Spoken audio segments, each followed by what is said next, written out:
Assalamualaikum anak-anak, selamat pagi.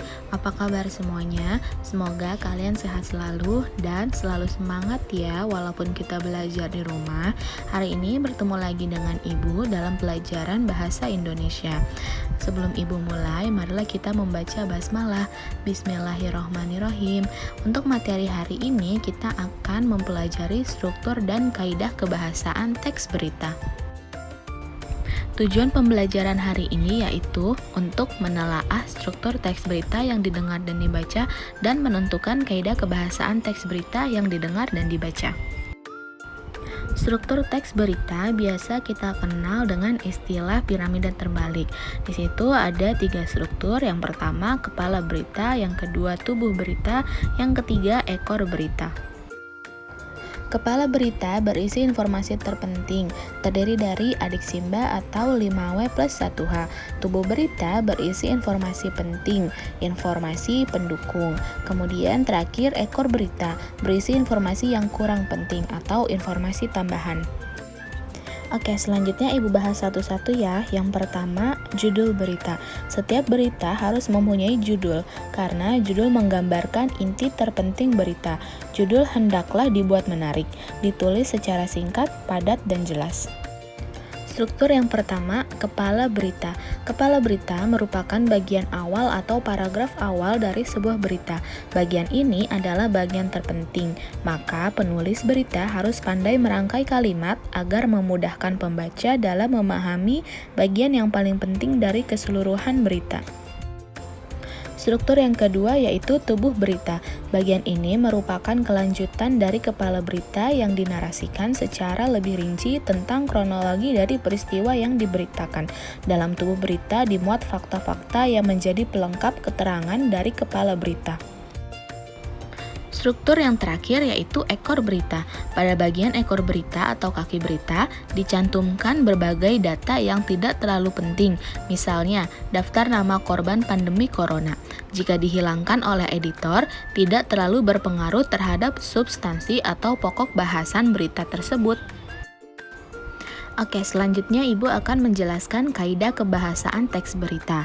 Nah, kaidah kebahasaan yang digunakan dalam teks berita ada 6, yaitu yang pertama menggunakan bahasa baku, yang kedua menggunakan kalimat langsung, yang ketiga menggunakan konjungsi bahwa, yang keempat menggunakan kata kerja mental, yang kelima menggunakan fungsi keterangan waktu dan tempat, dan yang terakhir menggunakan konjungsi temporal.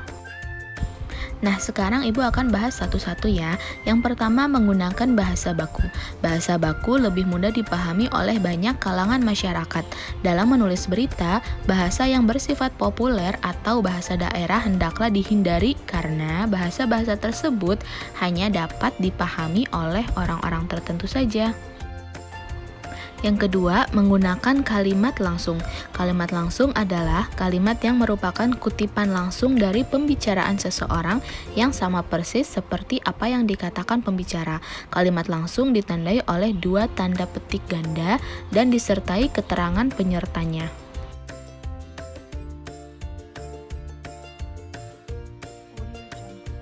Ketiga, pemakaian konjungsi bahwa.